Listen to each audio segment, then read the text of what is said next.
Hello and welcome to Agri History. Today we'll talk about blueberries, their domestication and natural history. Blueberries are part of a genus known as Vaccinium. This genus is very large and is divided in different sections. The section, Cyancoccus, contains many edible varieties of blueberry, including high bush blueberry, rabbit-eye blueberry, low bush blueberry, whortleberry, cascade bilberry, oval leaf huckleberry, and lingonberry. The low and high bush blueberries are the species of greatest economic importance, and as such will be the ones we will be discussing. Throughout history, many species of blueberries have been harvested from the wild by indigenous peoples. The North American Aborigines purposefully burning parts of the blueberry stand to renew growth and increase yield of berries. The first blueberries to be domesticated fully were the high bush blueberry and the rabbit-eye blueberry. This happened at the end of the 19th century. These plants were initially cultivated from wild specimens planted in farmlands of Florida and New England. Today, most commercial production of blueberries is through high bush and low bush blueberries. However, in different areas of the United States, different species and hybrids still had commercial importance. Rabbit-eye blueberries were still important in the North American Southeast. The low bush and high bush crossbreeds had some production in the upper Midwest of the US. Now, full-on breeding of blueberries is a relatively recent advance.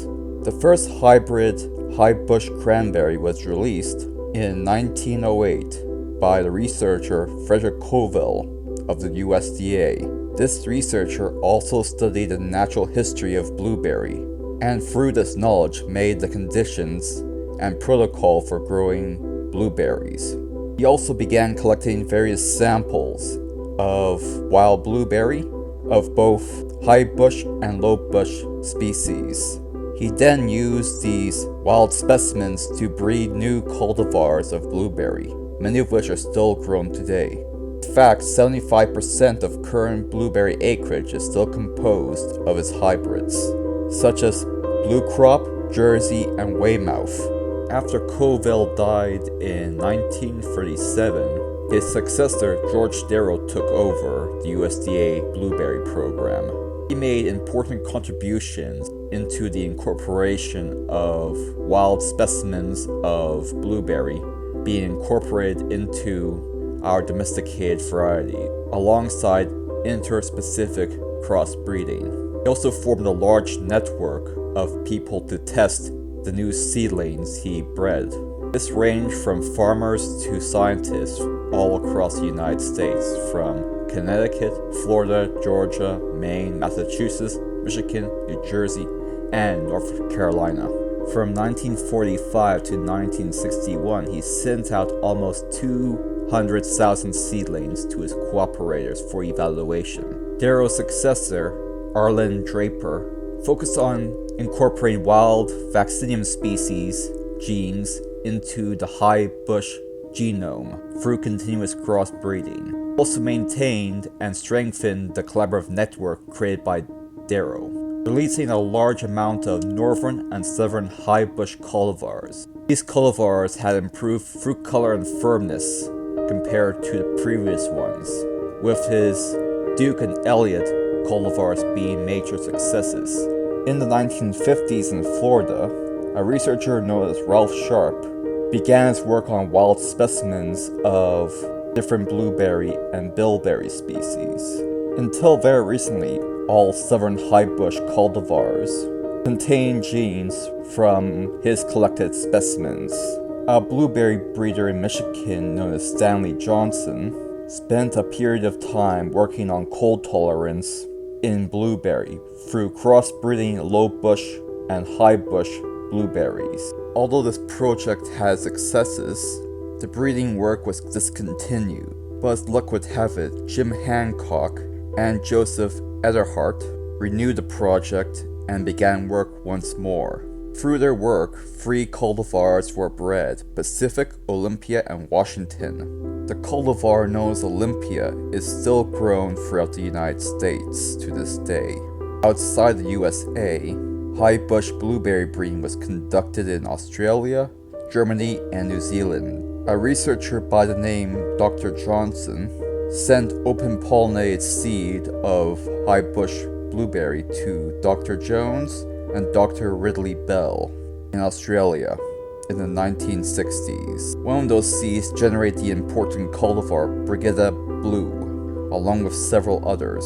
Narendra Patel at the Hort Research Station in New Zealand released the cultivars Nuri, Puru, and Reka from the breeding material initially provided by the University of Arkansas and the USDA at Beltsville. In the 1960s and 70s, Walter Hiermann in Germany, working with seed provided by Frederick Koval, bred many varieties of high bush blueberry. Now that we've finished the high bush blueberry breeding history, let's move on to the rabbit eye breeding history. Rabbit eye blueberry breeding was initiated in 1939 by George Darrow, Otis J. Woodard, and Emmett B. Morrow. This project began with the collection of wild specimens of rabbit eye blueberry from Georgia and Florida. This work was passed down to Max Austin, Scott Neesmith, and Gene Galata, who continued their work. This was then passed down to the researchers Jim Bullington, Ralph Sharp, Wayne Sherman, and Paul Lyrene. The work of these 3 generations of plant breeders resulted in an improvement in fruit color, fruit size, texture, appearance compared to the wild selections. The most important cultivars of rabbit eye blueberry were Tiff Blue, Brightwell, Blue Gem, Bonita, Powder Blue, and Premier. Outside of North America, Narendra Patel of the New Zealand Research Program bred many varieties of rabbit eye blueberry, including Maru and Rahi. Now that we've completed rabbit eyes, let's look at low bush blueberries and their connection with Canada. When it comes to breeding, low bush blueberry has received very little attention. The primary breeding efforts have been centered within Agriculture and Agri-Foods Canada, overseen by Andrew Jameson. Specimens of low bush blueberry were collected, tested, and crossbred with each other, resulting in a number of cultivars, including Augusta, Biomidden, Brunswick, Chicanetto, Fundy, and recently Nova Blue. These hybrids can spread faster and have bigger berries than their wild counterparts. Low bush blueberries have also been hybridized with high bush blueberries to breed half-high blueberries.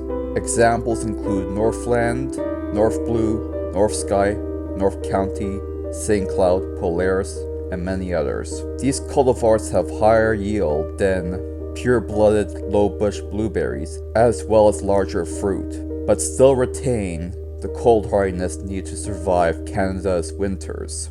This concludes the topic of blueberries in domestication and breeding. This also concludes the second season of Agri History.